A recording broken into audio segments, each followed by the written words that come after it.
वो जिस तरीके का आंकड़ेबाजी करते हैं, कैलकुलेशन का जो उनका तरीका है वो मिस्चीवियस है।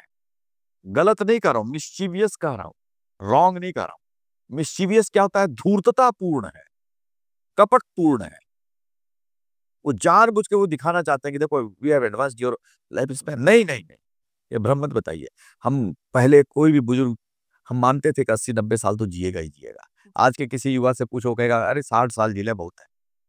क्यों उसको लगता है? नहीं, 35-40 साल के बच्चों को, बच्चे ही कहूंगा मैं, 35 साल के युवाओं को साइलेंट हार्ट स्ट्रोक से मरते हुए मैंने तो अपने निकटस्थ 4 लोगों को देखा। पहले कोई नहीं मरता था हार्ट स्ट्रोक से इस तरीके से। युद्ध में मरा तो मरा, नहीं तो यदि वो एक सर्टेन एज क्रॉस कर गया तो मरना, बचपन से ठीक हो गया, ठीक हो गया। मुश्किल है 80-90 से पहले मरेगा। लाइफ स्पैन आपने घटाया है, बढ़ाया नहीं है। ठीक है ना? ये आंकड़ेबाजी जो है ना बंद करनी चाहिए हमको, ये आंकड़ेबाजी की बदमाशी है। तो वास्तव में आपकी क्षमताएं घटी हैं, बड़ी नहीं है। आपकी क्षमताओं का विकास, वो कहते हैं विकास। तो आज आपने हब्बल टेलीस्कोप लगाया और उसके बाद एक और टेलीस्कोप लगा दिया और उसके बाद आपने बताया कि जो यूनिवर्स है उसमें डार्क मैटर इतना है, डार्क एनर्जी इतना है, 1% में पूरा ब्रह्मांड। ये तो हम पहले से जानते थे। आपने 100 अरब रुपया फूंक करके क्या पता लगाया नया? अच्छा मान लीजिए वो आपको पता चल गया, नहीं पता चलता, क्या होता आपको? हमको नहीं पता होता कि डार्क एनर्जी इतनी है और डार्क मैटर इतना, उससे आपको क्या नुकसान था? कायदे से कोई नुकसान नहीं है, मैं बता रहा हूं। जितने स्पेस मिशंस हैं वो यूजलेस हैं। मैं जब बिल्कुल, मैं साइंस का स्टूडेंट हूं फिर भी मैं कह रहा हूं वो यूजलेस थिंग है। मौसम पता लगा रहे हैं, अरे इतने 100 खरब रुपया खर्चा करके आप मौसम बता रहे हैं। घाघ बड्डरी की कहावत पढ़ लेते आप, आपको पता चल जाता किस नक्षत्र में कब बारिश होगी। लोग हैं घाघ बड्डरी तो देहाती लोग हैं, कहावतें कह रहे हैं। गांव का किसान बता दे रहा है कि बारिश होगी कि नहीं। आकाश देखता है, धूल उड़ रही है, आकाश देख के बोलता है जी, है ना? मेघ गर्भ धारण विज्ञान है, बृहद संहिता में वराहमिहिर ने लिख रखा है। मेघ का गर्भ धारण का लक्षण क्या है? आकाश देख के बताएगा कि कितने दिन बाद बारिश होगी या नहीं होगी। तो जो सहजता से देख के बता सकते थे, उस काम को करने के लिए आप जैसे क्या है ना, पिताजी ने कहा बेटा पानी लाके दे दे 1 गिलास। अब बेटा गया, वो इंतजार कर रहे हैं, 1 घंटा हो गया, आधा आधा घंटा हो गया, 1 घंटा हो गया, डेढ़, कहाँ गया भाई? नहीं मैं आपके लिए पानी को आरो करने गया। अरे निकाल पानी दे पीने के लिए। नहीं, जी जी, हमने कॉम्प्लिकेशन क्रिएट किया है। बदलाव है, मैं मना नहीं करता, बहुत तेजी से बदलाव हुए हैं, लेकिन ये बदलाव आपके पक्ष में कितना है ये विचार नहीं है। सही बात है।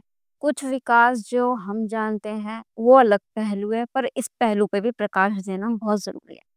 पर जैसे भी आपने मौसम की बात कही, ये बात सही है। अब जैसे हम जानते हैं कि बंगाल की खाड़ी में आए दिन चक्रवात आते रहते हैं, साइक्लोन्स वगैरह आते हैं, तो वो भी हमें मतलब प्री इन्फॉर्मेशन होनी बहुत ज़रूरी है कि ताकि वो चीज़ें सर्टेन प्लेस से सर्टेन टाइम पे हटाई जा सके। हाँ तो कहाँ हटाए उन्होंने बता दे आज। अमेरिका में सबसे ज्यादा टाइड अमेरिका में आता है, उन्होंने क्या हटा लिया आज तक बता दे वो?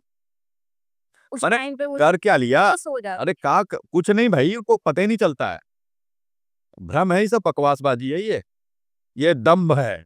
जैसे सुनामी। ये आधुनिक यूरोपियन साइंस का दम्भ हो जाने के बाद बोलने का क्या फायदा है? एक दिन अभी तूफान आएगा, तूफान आएगा। अरे जब आ गया सामने में है, आप कुछ हिला ही नहीं सकते हैं, बता के क्या होगा? उसका कुछ नहीं है, ये सब बेकार की बात है। पहले लोग जानते थे कब आएगा। भारत में बिहार में सबसे अधिक बाढ़ आती थी। जी जी। अनुपम मिश्र की का एक बहुत बड़ा लेख है, पढ़ना चाहिए। बाढ़ के साथ तैरता समाज कहा उन्होंने। बिहार का जो समाज था बाढ़ के साथ तैरता था। क्यों? उसको मालूम था इस समय बाढ़ आएगी तो हमको ये एरिया छोड़ के इधर हट जाना है। बिना किसी यंत्र के उस चीज को जानते थे और वो हट जाते थे। उस इलाके में कच्चा बनाते थे, बाढ़ का काल आता था, हट के पक्के में आ जाते थे इधर। बाढ़ उतर जाती थी, फिर वापस जाते थे, जमीन एकदम बिल्कुल उर्वर हो जाती थी, फिर खेती करते थे। बाढ़ के साथ जैसे घुमंतु। नहीं नहीं, घुमंतु नहीं है वो, बाढ़ के साथ तैरते थे। तैरना इसको कहते हैं। ये मौसम की जानकारी इसको असल में कहते हैं। और आम जन को ये जानकारी थी यूरोप के भी, अमेरिका के भी, अफ्रीका के भी। हमने उस जानकारी को विलुप्त किया और हमने कहा अब ये लोग पकड़ो हाथ में। पहले क्या है मैं बताऊं, कितना बज रहा है घड़ी देख के, भाई इतना प्रहर हो गया, ठीक है। आज आपको घड़ी नहीं है जी, कैसे बताऊं, घड़ी नहीं है, घड़ी ढूंढ रहा है। हम्म, आपने पंगु बनाया ना, कहने के लिए हमने एडवांस कर लिया है, वास्तव में एडवांसमेंट कुछ नहीं है, ये एक प्रकार से पंगुकरण है। वह बदलाव बहुत तेजी से बढ़ा है। तो आपके कहने का मतलब यह है, पहले जैसे माइंड एबिलिटीज बहुत थी, हेल्थ का पर्सपेक्टिव से बहुत अच्छा था। आज के टाइम पे अगर कंपैरिजन किया जाए तो माइंड की एबिलिटीज भी कम होती जा रही है, क्योंकि हम कैलकुलेटर पे निर्भर हो गए हैं, हम हर चीज के लिए पे निर्भर हो गए, हर एक चीज, छोटी से छोटी चीजों में हम निर्भर होते हमारी स्मरण शक्ति गिर रही है, हमारा आई साइट नीचे जा रहा है, हैं। हमारा हर प्रकार से आप देखेंगे तो डाउनफॉल है। डाउनफॉल होता जा रहा है। तो एक विकास का रूप ये भी है जो नेगेटिव एस्पेक्ट में हम देख सकते हैं, बट हम इग्नोर कर देते हैं, हम नहीं देखना चाहते, क्योंकि वो चीज़ हम, वो सहज नहीं है जैसे सर ने कहा, पर इस पे भी हमारा मतलब ध्यान देना बहुत ज़रूरी है। और एक बात इसमें जोड़ देता हूँ, जी। ज्यादातर तकनीकियों का विकास या उनका आविष्कार युद्ध के कारणों से हुआ है आज के समय। युद्ध के कारण से कैसे? कैसे, क्या प्लास्टिक क्यों बनाया उन्होंने, पता करिए, मैं आपको बता रहा हूँ। फर्टिलाइजर्स कैसे बने, आप गूगल करिए, सिंपल चीजें हैं, बहुत विस्तार में नहीं जाऊंगा, बहुत लंबा हो जाएगा, समाप्त कर लेंगे हम लोग अब। ये जो चीजें, इनकी जो मैक्सिमम टेक्नोलॉजी जो वो लेकर आए हैं ना, ये केमिकल्स जो बना रहे थे, क्यों बना रहे थे, उनको अपने शत्रुओं को मारना था, बायो वार के लिए तैयारी कर रहे थे, केमिकल वार की तैयारी कर रहे थे। जी। मैक्सिमम जो टेक्नोलॉजीज हैं वो वार के कारण, वार की रिक्वायरमेंट के लिए वो उन्होंने तैयार की, इसलिए ये विनाश ही करेंगी, इनका हेतु ही नहीं है ये करना। पहले आप बताइए, युद्ध होता था, कौन मरते थे? आज से 200-300 साल पहले युद्ध होता था, कौन मरते थे? जो मतलब सैनिक, सैनिक, ये वर्ग, ये सैनिक मरते थे। आज युद्ध होता है, कौन मरते हैं? एक सैनिक के पीछे 200 नागरिक मरते हैं। ना, जी बिल्कुल। क्यों? इसी तकनीक के कारण। यूक्रेन। आपको लग रहा है ना, आप इसका विनाश देख नहीं पा रहे हैं, इसका विनाश बहुत ज्यादा है। आपको एक उदाहरण और देता हूं, ये बिहार में भी हुआ है, ठीक है। जी। और ये मैं जो उदाहरण दे रहा हूँ, ये केरल और कर्नाटक के बॉर्डर का दे रहा हूँ। वो जो बॉर्डर एरिया था, वहां पर काजू की खेती होती है। काजू की खेती। हाँ, उन्होंने, उसमें कीड़े लगते हैं, उन कीड़ों को मारने के लिए डीडीटी का एरियल स्प्रे किया, हेलीकॉप्टर से। टेक्नोलॉजी है ना हमारे पास, वी कैन डू इट, उन्होंने कर दिया। लेकिन उन्होंने ये नहीं सोचा कि इससे सारी जो ओपन वाटर बॉडीज है कंटेमिनेटेड हो जाएंगी। सारी वाटर बॉडीज कंटेमिनेटेड हो गई, प्रदूषित हो गई। उसका परिणाम ये हुआ, वहां पर पीढ़ियों से बच्चे विकलांग पैदा होते हैं आज भी। आपने क्या कहा, पानी कुआं से खींचते बहुत ताकत लगती है, मैं हैंडपंप लगा देता हूँ। बिहार में आपने हैंडपंप लगा दिया, बिल्कुल। जो पानी आता था 20 फीट से, 30 फीट से, उसको आपने 150-200 फीट से निकालना शुरू किया। आपको पता नहीं था कि उसमें आर्सेनिक है, उस पानी में जहर है। हम्म। आर्सेनिक के कारण पूरे बिहार के, उत्तर बिहार के क्षेत्र में जो बीमारियां फैली हैं, आप आज तक समाधान ढूंढ रहे हैं, वहां भी पीढ़ियां बीमार पैदा हो रही हैं। पहले पहले तो पता ही नहीं चला हो क्यों रहा है, बावली। मालूम करने में इनको समय लग गया। बावड़ियां जो हमने बनाई थी, वो मीठे पानी की बावड़ियां, वो अलग थी। हमारी जो टेक्नोलॉजी थी, हमें पता थी, आपको नहीं पता थी। आज की जो टेक्नोलॉजीज है, ये टेक्नोलॉजी बना देते हैं, उसके दुष्परिणाम इनको 25 साल बाद पता चलते हैं, फिर उसके समाधान में लगते हैं, जी, सही बात। है ना। हमारी टेक्नोलॉजी जैसी नहीं रही है, हमारी टेक्नोलॉजी निरापद थी, उनका न्यूनतम नुकसान था और सोसाइटी को उसका लाभ मिलता था। That is called development, this is called destruction. हाँ, डिस्पर्श। और विकास जो होता है ना, वो अक्षय बक्षय, सस्टेनेबल वेस्टेनेबल, फालतू की ये सब शब्द जाल है, वाकजाल है। इसमें उनको फंसाना है, क्यों? क्योंकि उनको अधिकाधिक संसाधन अपने लिए इकट्ठा करने हैं। मैं धनबाद शहर का रहने वाला हूँ, आप जाकर देखिए, वहां आज से वो कोयला नहीं निकाल रहे थे, हजारों वर्षों से कोयला निकाल करके, चारकोल बना करके, लोहा निकाल करके इस्पात बनाते थे वहां के जनजातीय लोग। छत्तीसगढ़ में, झारखंड में लोग करते थे। असुर जनजाति है, लोहरा जनजाति है, सहरिया जनजाति है, ये बनाती थी इस्पात। कभी पर्यावरण का नुकसान नहीं हुआ। आज कैसे हो गया है, एक शहरी है जो आग पे बसा है, जरिया कहते हैं उसको। ये घर है, इतना हिस्सा बारिश शुरू हुई, इतना हिस्सा जमीन में धस गया, उधर जो सोया था वो कहाँ गया, उसकी लाश नहीं मिलेगी। ऐसी घटनाएं मैंने देखी हैं। मैं वहां का रहने वाला हूँ, वासी हूँ मैं वहां का।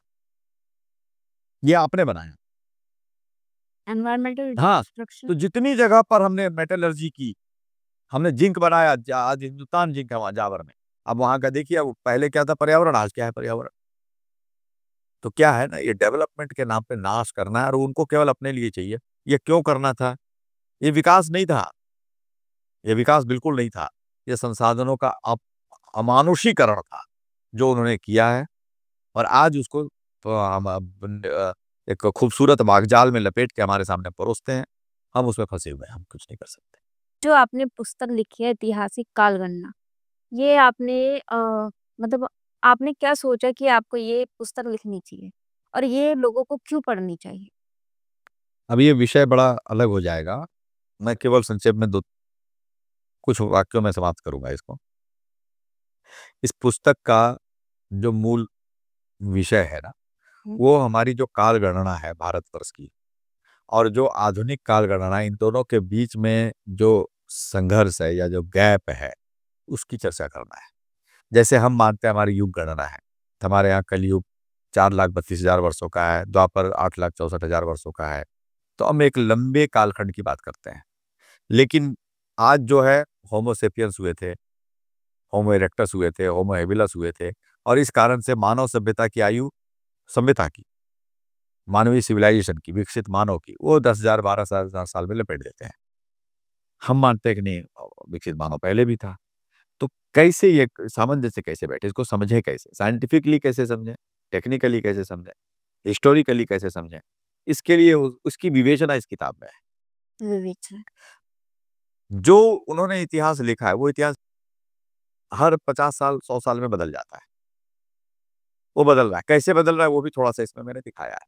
आधुनिक जो खोजें हो रही हैं, वो मानव सभ्यता की आयु 35,000 साल तक, 40,000 साल तक अब ले जा रही है। तो उनको जाना पड़ रहा है। तो हमारा जो कालखंड, जो हमने अपना इतिहास बताया था, वो ऐसे ही पुराना था। आज आप धीरे धीरे वहां जा रहे हैं। पहले आपने खारिज किया, फिर अब हम कहेंगे अनुसंधान करेंगे। जैसे क्या है, आप मुझसे पूछा रविशंकर जी आपकी आयु क्या है, मैं कहूंगा मेरी आयु है 52 साल, जी। मेरा जन्म 1973 में हुआ। आप कहेंगे नहीं मैं नहीं मानता, या मैं नहीं मानती। मैं कहूंगा ये मेरा जन्म कुंडली है, जो मेरे जन्म के समय में मेरे पुरोहित ने बनाई थी। जी। ये तो वो तो कोई अनपढ़ आदमी था, गवाह। वो ये बेकार की चीज, इस कागज को हम नहीं मानते। तो आप क्या करेंगे, मैं मशीन लाकर आपका टेस्ट करूंगी। आपने मेरा टेस्ट किया और कहा कि आप तो 56 साल के हैं, या फिर आप ये बायोलॉजिकल टेस्ट कर लिया आपने। अब बायोलॉजिकल टेस्ट डिफर करेगा ना, हमारे मेरे अंगों में कितना क्षरण हो गया, नहीं हुआ, कितना विकास, उस पर निर्भर करेगा। जी, सही। उसका कोई लेना देना नहीं है उससे। आप वही काम कर रहे हैं। एक देश का इतिहास, एक सभ्यता का इतिहास, उसको कोई एक पत्थर निकाल के, कोई एक मूर्ति निकाल के, कोई एक लकड़ी का टुकड़ा निकाल करके, उसकी कार्बन डेटिंग करके आप नहीं पता लगा सकते। ये झूठ बात है। आप वहां के सारे डॉक्यूमेंट्स को खारिज करते हैं। भारतवर्ष के सारे इलाकों में राजवंशों के इतिहास है, वो 6-6 हजार साल का वंशावली लेकर बैठे हैं। आपका तो ये सब झूठ है।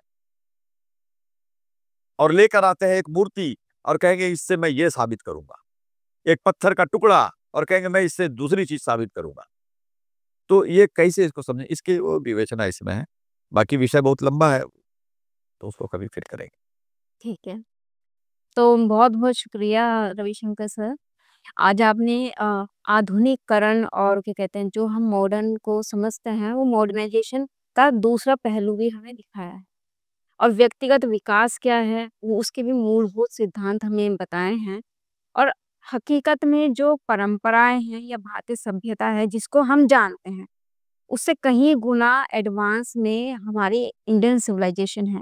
इसके बारे में भी आपने हमें बताया है और आपका बहुत-बहुत धन्यवाद। आप यहाँ आए और आपने इन विषयों पे प्रकाश डाला। बहुत बहुत धन्यवाद आपका भी मुझे बुलाने के लिए। नमस्कार। धन्यवाद।